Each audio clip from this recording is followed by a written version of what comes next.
الحمد للہ رب العالمین والصلاة والسلام علی سید الانبیاء والمرسلین اما بعد فاعوذ باللہ من الشیطان الرجیم بسم اللہ الرحمن الرحیم الصلاة والسلام علیک یا رسول اللہ وعلی آلک واصحابک یا حبیب اللہ الصلاة والسلام علیک یا نبی اللہ وعلی آلک واصحابک یا نور اللہ نویت سنت الاعتکاف۔ پیارے اسلامی بھائیوں، نویت سنت الاعتکاف کا مطلب ہے میں نے سنت اعتکاف کی نیت کی۔ نیت دل کے ارادے کا نام ہے، لہٰذا جب جب مسجد میں حاضری ہو ہر بار یاد کر کے دل میں ارادہ رکھ کر کسی بھی زبان میں اعتکاف کی نیت کر لینی چاہیے۔ انشاء اللہ الکریم جب تک مسجد میں رہیں گے نفل اعتکاف کا ثواب بھی ملتا رہے گا۔ حضرت محمد بن سعید رحمۃ اللہ تعالی علیہ فرماتے ہیں، میں نے درود پاک کی ایک تعداد مقرر کر رکھی تھی اور روزانہ اتنی تعداد میں درود شریف پڑھ کر سویا کرتا تھا۔ الحمدللہ درود پاک کی برکت سے ایک روز مجھ پر کرم ہو گیا، میں سویا ہوا تھا کہ قسمت جاگ اٹھی، میں نے دیکھا کہ میرے پیارے آقا حبیب خدا صلی اللہ تعالیٰ علیہ وآلہ وسلم ہمارے گھر میرے کمرے میں تشریف لائے۔ اللہ اکبر! نور مصطفیٰ صلی اللہ تعالیٰ علیہ وآلہ وسلم کی چمک دمک سے پورا کمرہ جگمگا اٹھا۔ واہ خوش نصیبی! میرے کریم آقا، میرے رحیم آقا، معراج کے دولہ، غریب پرور، تمام نبیوں کے سرور صلی اللہ تعالیٰ علیہ وآلہ وسلم کرم کی بارش برساتے ہوئے مجھ غلام کے قریب تشریف لائے اور محبت برے لہجے میں ارشاد فرمایا، اے میرے پیارے امتی، جس منہ سے تو مجھ پر درود پڑھتا ہے لاؤ میں اس منہ کو بوسہ دوں، قربان میں ان کی بخشش پر، مقصد بھی زباں پر آیا نہیں، بن مانگے دیا اور اتنا دیا کہ دامن میں ہمارے سمایا نہیں۔ حضرت محمد بن سعید رحمۃ اللہ تعالی علیہ فرماتے ہیں، جان کائنات فخر موجودات صلی اللہ تعالی علیہ وآلہ وسلم کا فرمانے ذی شان سن کر مجھے حیا آ گئی کہ کہاں میرا منہ اور کہاں حضور کے پیارے پیارے سہنے سہنے مبارک ہونٹ۔ یہ سوچ کر میں نے حیا سے اپنا چہرہ جھکا لیا۔ اب سراپائے حسن و جمال بی بی آمینہ کے لال صلی اللہ تعالیٰ علیہ وآلہ وسلم نے خود میرے رخسار کو بوسہ دیا۔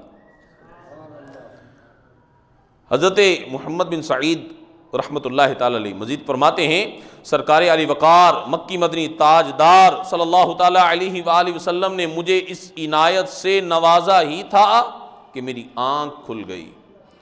میری زوجہ جو قریب ہی سو رہی تھی وہ بھی جاگ گئیں۔ ہمارا گھر پاکیزہ نبی مکی مدنی رسول عربی صلی اللہ تعالی علیہ وآلہ وسلم کی خوشبوؤں سے مہک رہا تھا اور میرا رخسار تو 8 دن تک مہکتا رہا۔ اے عاشقان رسول، دیکھا آپ نے درود پاک کی برکت سے حضرت محمد بن سعید رحمۃ اللہ تعالی علیہ پر کیسا کرم ہوا۔ اللہ پاک ہمیں بھی کثرت سے درود پاک پڑھنے کی توفیق عطا فرمائے۔ حدیث پاک میں ہے، افضل العمل النیت الصادقہ، سچی نیت افضل عمل ہے۔ اے عاشقان رسول، اچھی نیت بندے کو جنت میں داخل کر دیتی ہے۔ بیان سننے سے پہلے آپ بھی اچھی اچھی نیتیں کر لیجئے۔ مثلا نیت کیجئے علم دین سیکھتا ہوں اور پورا بیان سنوں گا، باادب بیٹھوں گا، توجہ سے سنوں گا، اپنی اصلاح کے لیے بیان سنوں گا، اور جو سنوں گا دوسروں تک پہنچانے کی کوشش کروں گا۔ صلو علی الحبیب صلی اللہ تعالی علی محمد صلی اللہ تعالی علیہ وسلم۔ صحابی ابن صحابی، جنتی ابن جنتی، حضرت عبداللہ بن عمر رضی اللہ تعالی عنہما فرماتے ہیں، ایک مرتبہ میں سفر پر تھا، راستے میں ایک جگہ رات ہو گئی، میں نے وہ رات ایک بڑھیا کے گھر گزاری۔ اس گھر کے قریب ایک قبر تھی، میں نے قبر سے یہ آواز سنی، بول وما بول شن وما شن۔ پیشاب کیا ہے؟ مشکیزہ کیا ہے؟ حضرت عبداللہ بن عمر فرماتے ہیں، میں نے بڑھیا سے اس آواز کے متعلق پوچھا تو اس بڑھیا نے کہا، یہ میرے شوہر کی قبر ہے، اسے 2 گناہوں کی سزا مل رہی ہے۔ نمبر 1، یہ پیشاب کرتے وقت پیشاب کے چھینٹوں سے نہیں بچتا تھا۔ میں اسے کہتی تھی کہ تجھ پر افسوس، جب اونٹ پیشاب کرتا ہے تو وہ بھی اپنے پاؤں کشادہ یعنی کھول کے چھینٹوں سے بچتا ہے، لیکن تو اس معاملے میں بالکل بھی احتیاط نہیں کرتا۔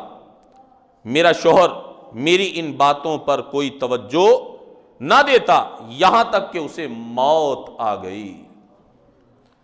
اور دوسرا گناہ، بڑھیا نے اپنے شوہر کا دوسرا گناہ بتاتے ہوئے کہا، ایک مرتبہ اس کے پاس ایک پیاسا شخص آیا، اس نے میرے شوہر سے پانی مانگا تو میرے شوہر نے بیچارے پیاسے شخص کو پریشان کرنے کے لیے خالی مشکیزے کی طرف اشارہ کرتے ہوئے کہا، جاؤ اس مشکیزے سے پانی پی لو۔ وہ پیاسا شخص تھا، بے تابانہ مشکیزے کی طرف لپکا، جب اس نے مشکیزہ اٹھایا تو اسے خالی پایا۔ پیاس کی شدت کی وجہ سے وہ شخص بے ہوش ہو کر گر گیا اور اس کی موت واقع ہو گئی۔ بڑھیا نے اپنی بات جاری رکھتے ہوئے کہا، جب سے میرا شوہر مرا ہے آج تک روزانہ اس کی قبر سے آواز آتی ہے، بول وما بول شن وما شن۔ پیشاب کیا ہے؟ مشکیزہ کیا ہے؟ پیارے اسلامی بھائیوں، اس عبرتناک حکایت میں سیکھنے اور سمجھنے کے لیے کافی مدنی پھول ہیں۔ بالخصوص اس میں لوگوں کو پریشان کرنے، لوگوں کا مذاق اڑانے اور پیشاب کے چھینٹوں سے نہ بچنے کا وبال بیان ہوا ہے۔ افسوس، آج کل دوسروں کا مذاق اڑانا اور پیشاب کے چھینٹوں سے نہ بچنا، یہ دونوں برائیاں عام ہوتی جا رہی ہیں۔ اسی طرح پیشاب کے چھینٹوں سے نہ بچنے کا معاملہ ہے، غیر مہذب لوگ گلیوں میں دیواروں کے سامنے پیشاب کرتے ہیں۔ اس بے شرمی والے کام میں جہاں اور بہت ساری برائیاں ہیں، وہیں پیشاب کے چھینٹوں سے خود کو بچانا بھی بہت دشوار ہوتا ہے۔ غیب جاننے والے نبی رسول ہاشمی صلی اللہ تعالی علیہ وآلہ وسلم نے فرمایا، پیشاب سے بچو عام طور پر عذاب قبر اسی وجہ سے ہوتا ہے۔ حضرت قتادہ رضی اللہ تعالیٰ عنہ فرماتے ہیں ہمیں بتایا گیا ہے کہ عذاب قبر کو 3 حصوں میں تقسیم کیا گیا ہے۔ ایک حصہ عذاب کا غیبت کی وجہ سے ہے، 1/3 عذاب یہ چغلی کی وجہ سے ہے، اور 1/3 عذاب پیشاب کے چھینٹوں سے خود کو نہ بچانے کی وجہ سے ہوتا ہے۔ اے عاشقان رسول، خود کو ناپاکی سے بچانے کا معاملہ صرف پیشاب کے چھینٹوں کے ساتھ خاص نہیں، بلکہ اپنے بدن اور کپڑوں وغیرہ کو ہر طرح کی ناپاکی سے بچانا شرعاً لازم اور ضروری ہے۔ سیدی اعلی حضرت امام اہل سنت امام احمد رضا خان رحمۃ اللہ تعالی علیہ آپ لکھتے ہیں پاک چیز کو ناپاک کرنا، پاک چیز کو ناپاک کرنا حرام ہے۔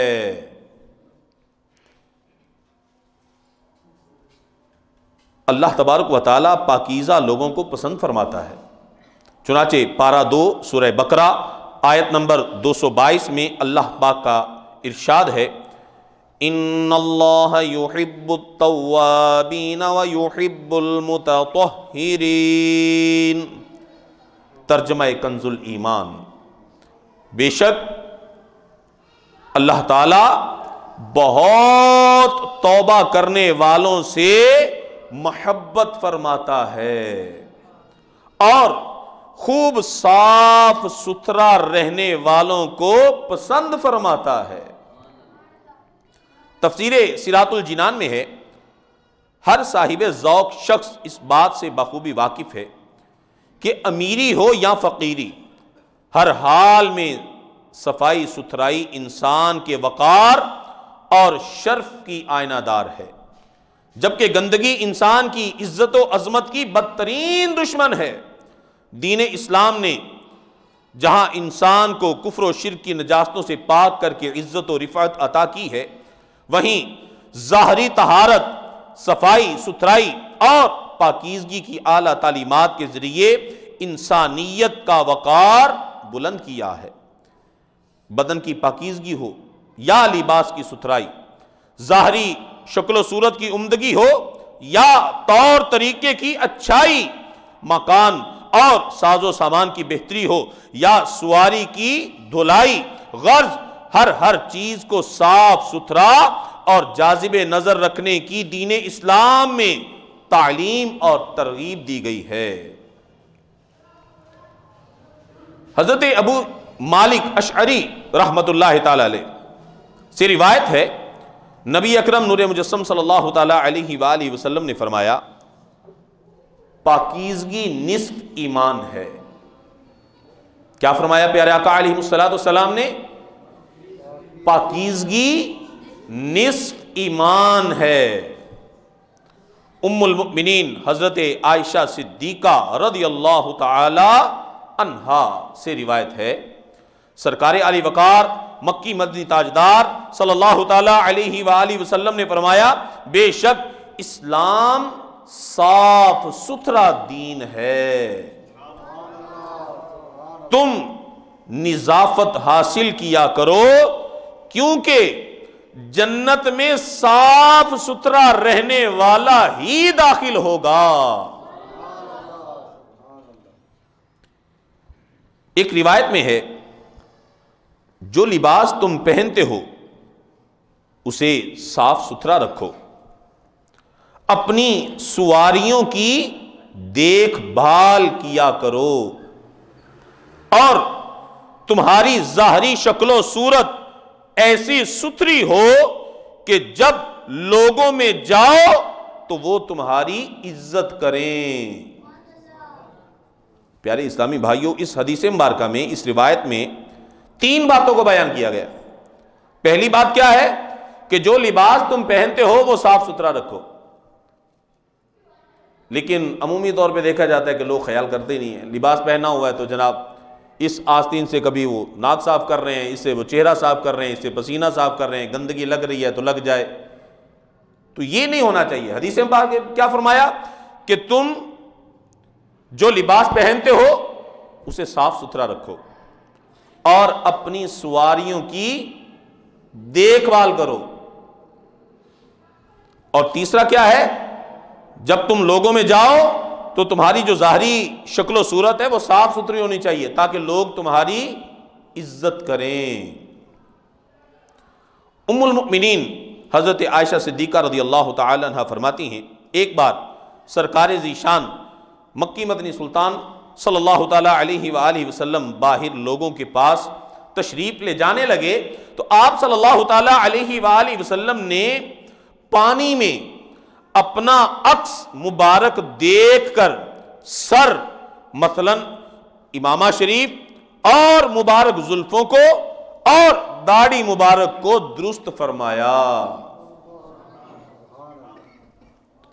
میں نے عرض کی یا رسول اللہ صلی اللہ علیہ وسلم کیا آپ بھی ایسا کر رہے ہیں؟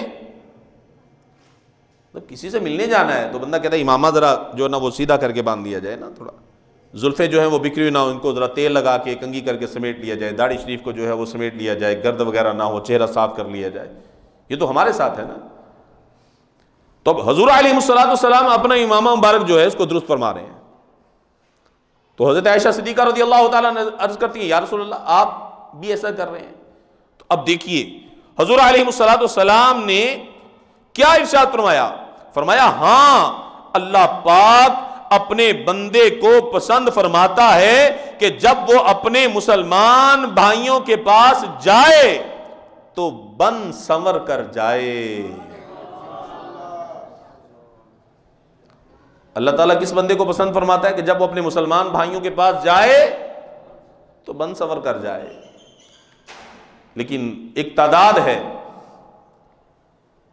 گرد پڑی ہے تو پڑی رہے، چہرہ دھویا ہے تو ٹھیک ہے، نہیں بھی دھویا تب بھی چل رہا ہے. ایسا نہیں ہونا چاہیے. اللہ تعالیٰ پسند کس بندے کو فرماتا ہے جو اپنے مسلمان بھائیوں کے پاس جائے تو بن سنور کر، جو جائز طریقے ہیں، بالوں میں کنگھی کر لی ہے، تیل لگا لی ہے، چہرے کو دھو لی ہے، لباس صاف ستھرا ہونا چاہیے. مہنگا یہ نہیں، صاف ستھرا، سادہ ہو، صاف ستھرا ہو. کیونکہ دین اسلام کے اندر سادگی اور صفائی کو پسند کیا گیا ہے.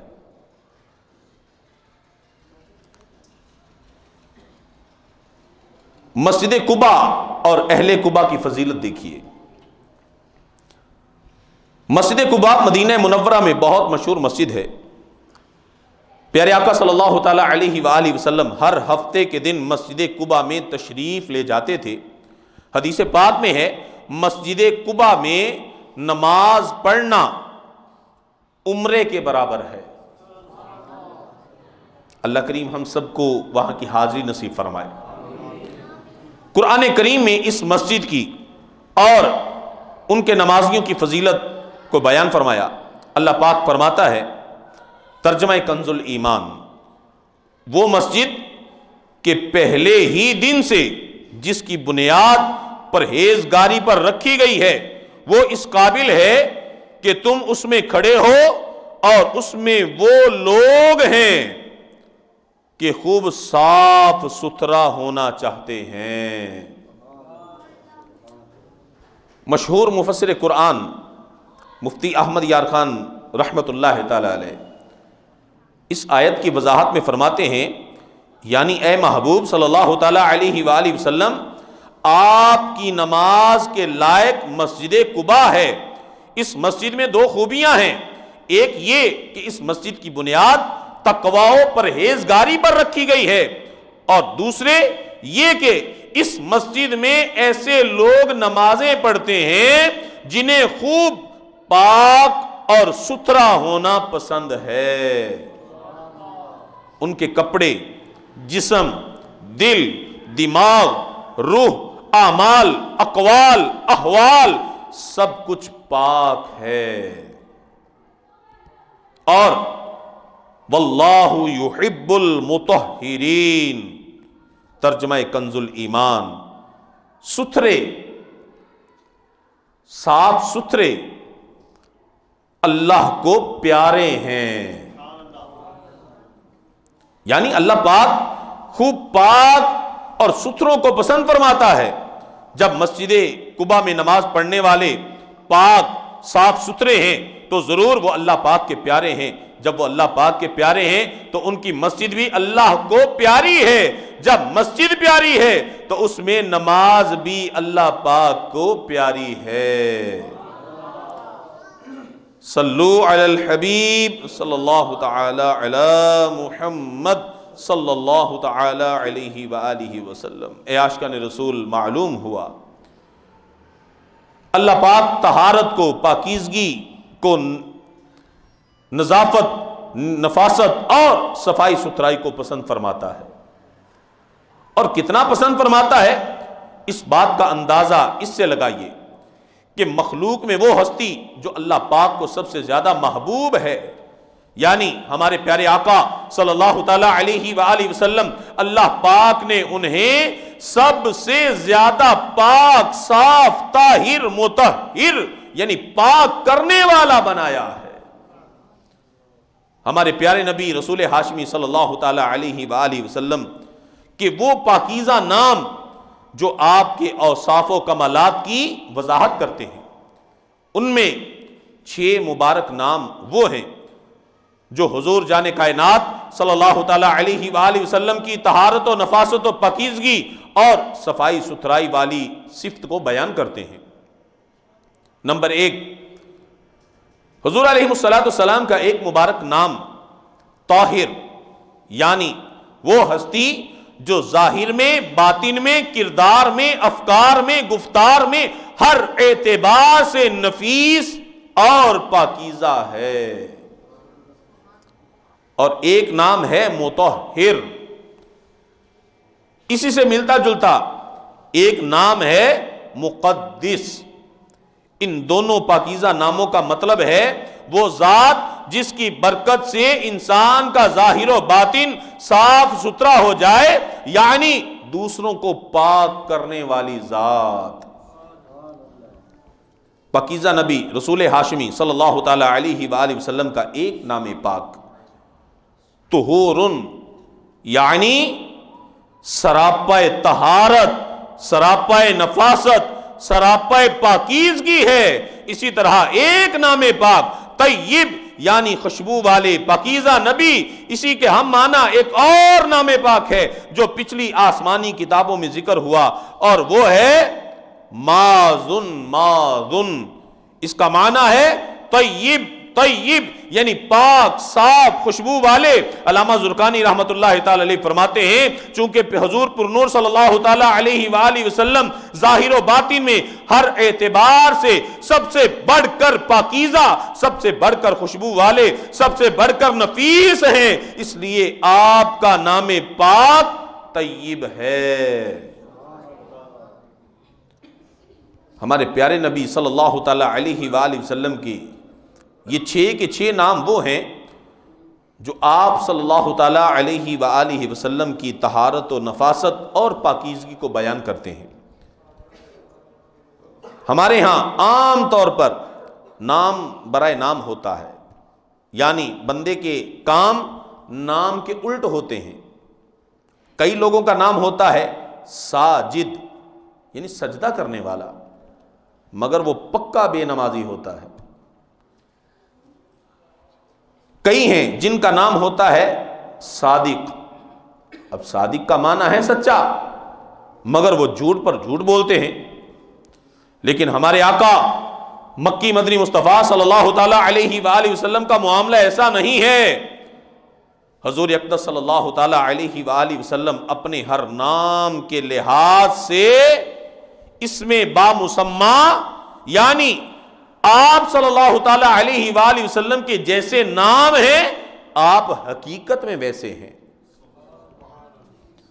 پیارے نبی صلی اللہ تعالی علیہ وآلہ وسلم جب دنیا میں تشریف لائے تو بالکل پاک صاف تھے۔ آپ کی امی جان سیدہ آمینہ طیبہ طاہرہ رضی اللہ تعالی عنہما فرماتی ہیں میرے لخت جگر شاہ خشک و تر صلی اللہ تعالی علیہ وآلہ وسلم دنیا میں تشریف لائے تو بالکل پاک صاف تھے، کسی قسم کی کوئی آلودگی بدن مبارک پر نہیں تھی۔ جنتی صحابی حضرت انس بن مالک رضی اللہ تعالی عنہ فرماتے ہیں میں نے کبھی کوئی ریشم ایسا نہیں دیکھا جو میرے نبی رسول ہاشمی صلی اللہ تعالی علیہ وآلہ وسلم کی مبارک ہتھیلی سے زیادہ نرم ہو، اور میں نے کبھی کوئی کستوری یا عنبر ایسا نہیں سونگا جو خوشبو والے آقا صلی اللہ تعالی علیہ وآلہ وسلم کی مبارک خوشبو سے زیادہ خوشبودار ہو۔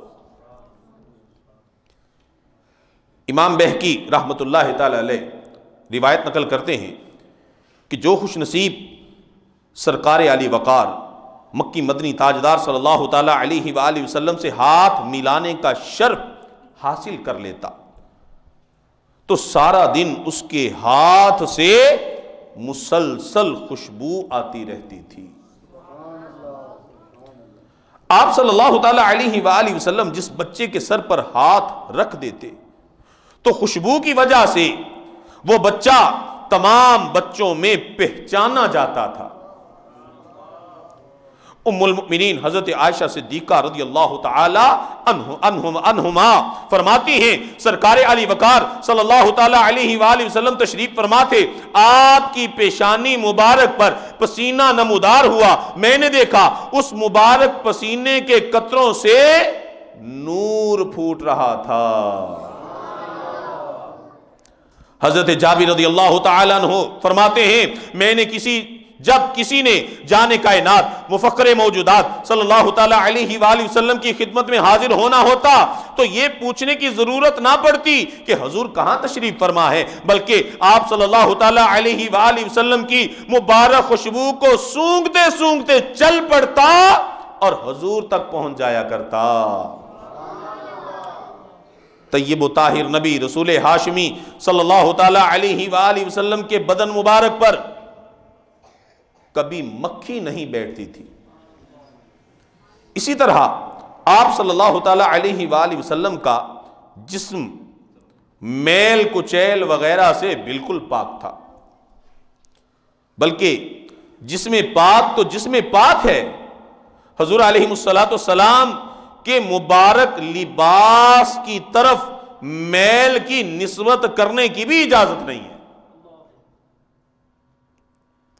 صدر الشریعہ مفتی امجد علی اعظمی رحمت اللہ تعالی علیہ بہار شریعت میں لکھتے ہیں جو شخص حضور اقدس صلی اللہ تعالی علیہ وآلہ وسلم کو تمام انبیاء میں آخری نبی نہ جانے یا حضور علیہ السلام کی کسی چیز کی توہین کرے یا عیب لگائے، مثلا آپ کے منہ مبارک بال مبارک کو حقارت سے یاد کرے یا آپ صلی اللہ تعالی علیہ وآلہ وسلم کے لباس مبارک کو گندا اور میلا بتائے، یہ سب کفر ہے۔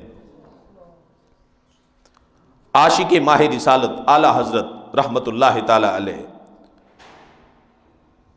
نور والے آقا مکی مدنی مصطفیٰ صلی اللہ تعالی علیہ وآلہ وسلم کے مبارک لباس کے متعلق اپنے عشق و محبت کا اظہار کرتے ہوئے لکھتے ہیں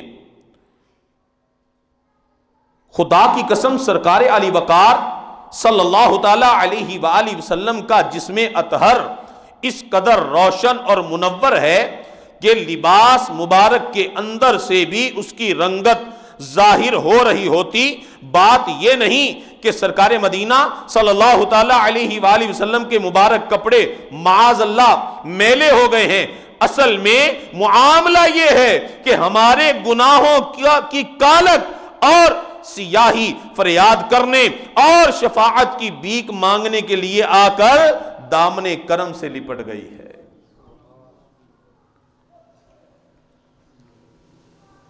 اے عاشقان رسول، پیارے آقا صلی اللہ تعالی علیہ وآلہ وسلم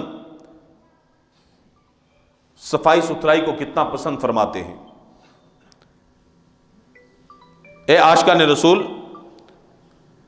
اور اس سے یہ بھی معلوم ہوتا ہے کہ اللہ پاک طہارت، پاکیزگی، صفائی ستھرائی کو پسند فرماتا ہے۔ اسی لیے تو اللہ پاک نے اپنے محبوب صلی اللہ تعالیٰ علیہ وآلہ وسلم کو انتہائی پاکیزہ، طیب و طاہر، پاک، صاف بنایا ہے۔ اب ہمیں اپنے بارے میں غور کرنا ہے، کیا ہم صاف ستھرے رہتے ہیں؟ ہم اپنے لباس کے متعلق غور کریں، اپنی ذات کے بارے میں غور کریں، اپنے ارد گرد، اپنے گھر، اپنے کمرے، اپنی دکان، اپنی سواری وغیرہ کے متعلق غور کریں کہ کیا ہم ان تمام جگہوں پر صفائی ستھرائی کا خیال رکھتے ہیں۔ اپنی گلی وغیرہ، محلے کے متعلق بھی غور کرنا چاہیے۔ یہ پاکیزہ وطن پاکستان ہمارا پیارا ملک ہے۔ ہم جس شہر میں رہتے ہیں یہ ہمارا پیارا شہر ہے، جس محلے میں رہتے ہیں، جس گلی میں رہتے ہیں، اس کے متعلق بھی ہمیں غور کرنا چاہیے۔ کیا ہم اپنی گلی کو، اپنے محلے کو، اپنے شہر، اپنے وطن کو پاک صاف رکھنے کی کوشش کرتے ہیں؟ اگر خیال نہیں کرتے تو آج سے نیت کر لیجئے، ہم طاہر نبی صلی اللہ تعالی علیہ وآلہ وسلم کے امتی ہیں، ہم طیب نبی صلی اللہ تعالی علیہ وآلہ وسلم کا کلمہ پڑھنے والے ہیں۔ ہمارا حق بنتا ہے ہم پاکیزگی اختیار کریں، ہم صفائی ستھرائی والا مزاج اپنائیں۔ اور دین اسلام کے اندر صفائی کی اہمیت کتنی ہے۔ پیارے آقا صلی اللہ تعالی علیہ وآلہ وسلم پر جو پہلی وحی نازل ہوئی، تقریباً وہ ہر ایک کو پتہ ہوتی ہے، بچے کو بھی یاد ہوتی ہے، اقرأ بسم ربک الذی خلق، یہ پہلی وحی نازل ہوئی۔ لیکن تیسری یا چوتھی وحی کون سی تھی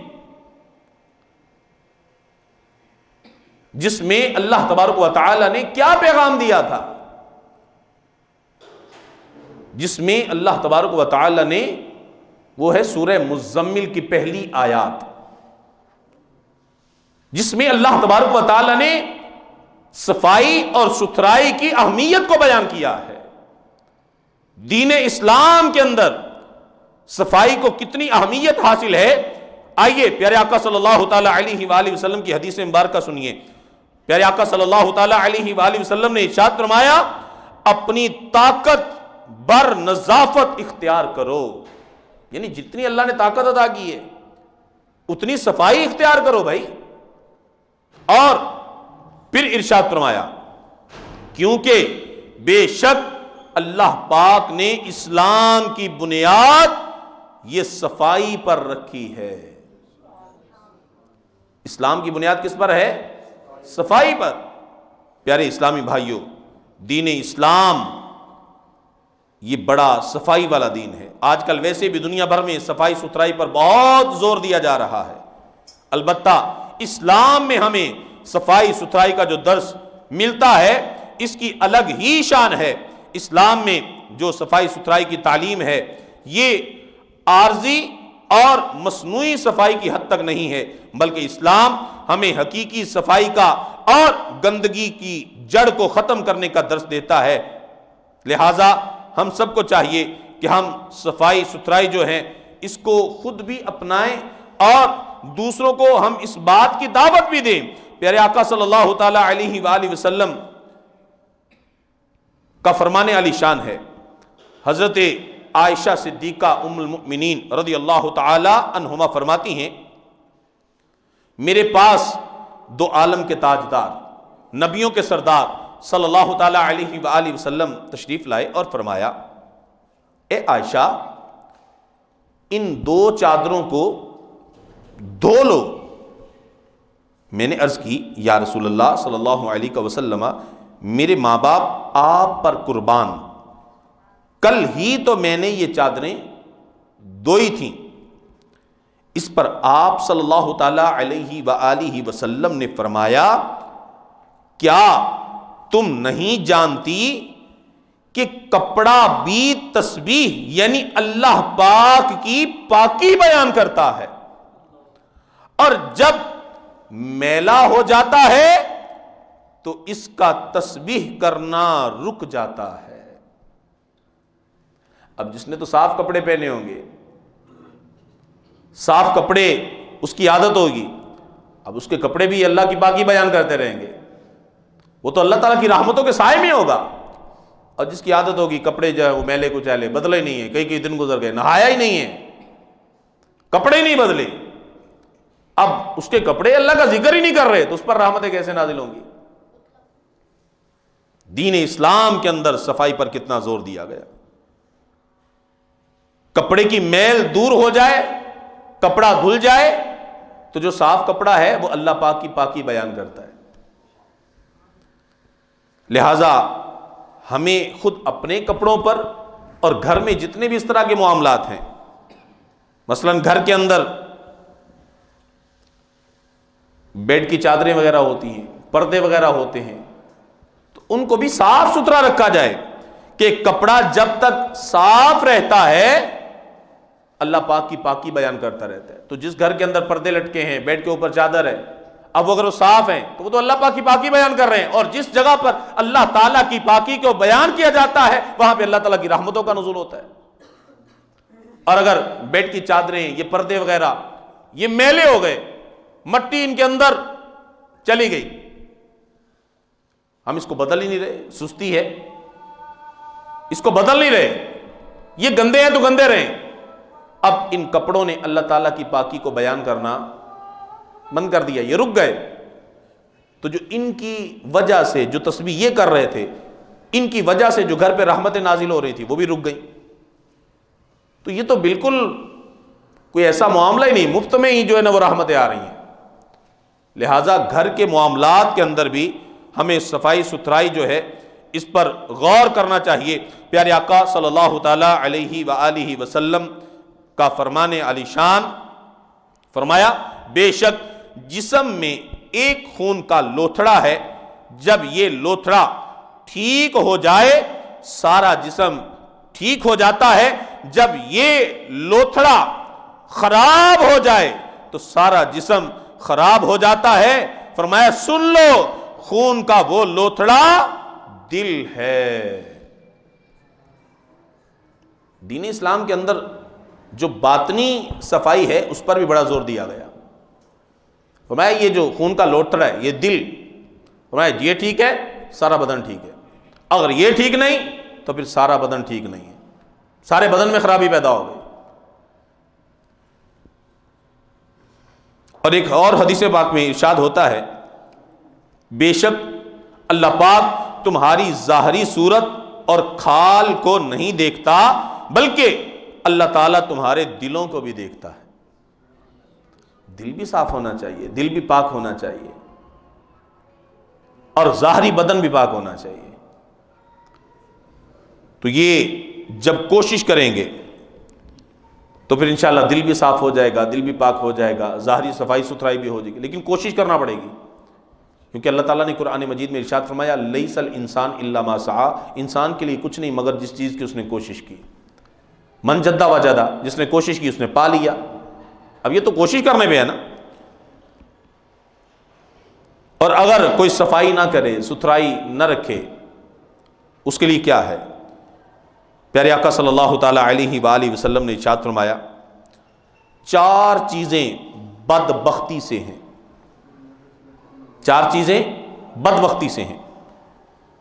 پہلی جمود العین، جمود رک جانا، منجمد ہو جانا، جم جانا۔ جمود العین آنکھ کا جم جانا، رک جانا، یعنی آنکھ سے اللہ کے خوف سے آنسو نہ بہنا، یہ بدبختی کی پہلی علامت ہے۔ دوسری کیا ہے؟ فرمایا قساوۃ القلب، دل کی سختی، یہ بدبختی کی علامت ہے۔ تیسری کیا ہے؟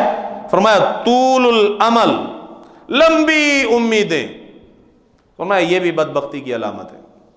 اور چوتھی کیا ہے؟ فرمایا الحرص علی الدنیا، دنیا کی حرص اور لالچ جو ہے یہ بھی بدبختی کی علامت ہے۔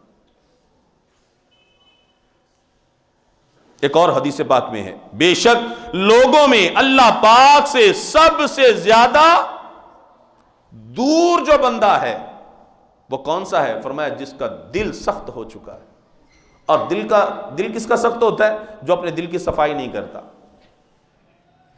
جو اپنے دل کو پاک نہیں کرتا اللہ کے ذکر سے، جو اپنے دل کو قرآن کی تلاوت سے نرم نہیں کرتا، اس کا دل پھر سخت ہو جاتا ہے۔ حضور علیہ الصلوۃ والسلام کا فرمان علی شان ہے، فرمایا کہ جس طرح لوہے کو زنگ لگ جاتا ہے اس طرح دل کو بھی زنگ لگ جاتا ہے۔ فرمایا تم قرآن کی تلاوت کثرت سے کرو اور موت کو کثرت سے یاد کرو، یہ دلوں کو نرم کرتا ہے، اس سے تمہاری آنکھوں سے آنسو جاری ہوں گے اللہ کے خوف سے۔ پیارے اور میٹھے اسلامی بھائیوں، ہمیں ظاہری صفائی پر بھی توجہ دینی ہے اور ہمیں باطنی جو صفائی ہے اس پر بھی توجہ دینی ہے۔ دعوت اسلامی کے 12 دینی کاموں میں سے ایک دینی کام یہ چوک درس بھی ہے۔ وہ تمام اسلامی بھائی،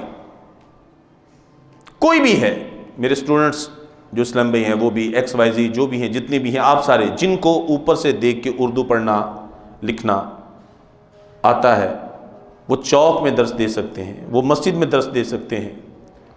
نیکی کی دعوت دینا، برائی سے منع کرنا، یہ انبیاء کا کام ہے۔ اور اب چونکہ کسی نئے نبی نے تو آنا نہیں ہے، اب یہ کام اسی امت کے سپرد ہے، ایک دوسرے کو نیکی کی دعوت دیں، ایک دوسرے کو برائی سے منع کریں۔ تو چوک میں درس دینا، مسجد میں درس دینا، یہ دعوت اسلامی کے 12 دینی کاموں میں سے کام ہیں۔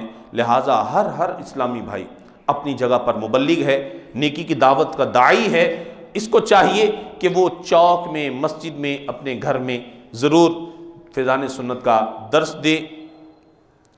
اللہ تعالی ہمیں عمل کرنے کی توفیق عطا فرمائے۔ بیان کو اختتام کی طرف لاتے ہوئے پانی پینے کی چند سنتیں اور آداب جو ہے وہ بیان کرتا ہوں، غور سے سنیے گا اور ان پر عمل کرنے کی کوشش کیجیے گا۔ پیارے آقا صلی اللہ تعالیٰ علیہ وآلہ وسلم کا فرمان علی شان، فرمایا کہ اونٹ کی طرح ایک ہی سانس میں مت پیو، اونٹ کی طرح ایک ہی سانس میں مت پیو، بلکہ 2 یا 3 مرتبہ سانس لے کر پیو، اور پینے سے پہلے بسم اللہ پڑھو، اور پی لینے کے بعد فراغت پر الحمدللہ کہا کرو۔ پانی ہو یا اور کوئی پینے والی چیز، پینے سے پہلے بسم اللہ پڑھ لیجئے، چھوٹے چھوٹے گھونٹ جو ہے وہ پینے اس طرح پینا چاہیے۔ پینے کے بعد الحمدللہ رب العالمین یہ پڑھنا چاہیے۔ اسی طرح کی سنتیں سیکھنے کے لیے آئیے دعوت اسلامی کے مدنی قافلوں میں سفر کریں، اور دعوت اسلامی کا مدنی چینل 100% اسلامک چینل ہے، اپنے گھروں میں وہ خود بھی دیکھیں، گھر والوں کو دکھائیں، تربیت کے مواقع ہیں، بہت علم دین جو ہے وہ سیکھنے کو ملتا ہے مدنی چینل سے، تو ضرور مدنی چینل جو ہے اس کو اپنے گھر میں چلائیں۔ یہ فلمیں، ڈرامے، گانے باجے والے چینلز اپنے گھروں سے نکال دیں۔ 100% اسلامک چینل ہے دعوت اسلامی کا، وہ ہے مدنی چینل، اس کو اپنے گھروں میں چلائیں، خود بھی دیکھیں، گھر والے دیکھیں، بچے دیکھیں، بڑے دیکھیں، جو بھی ہیں وہ سارے دیکھیں، جو بھی دیکھے گا انشاءاللہ اس کو علم دین حاصل کرنے کا موقع ملے گا۔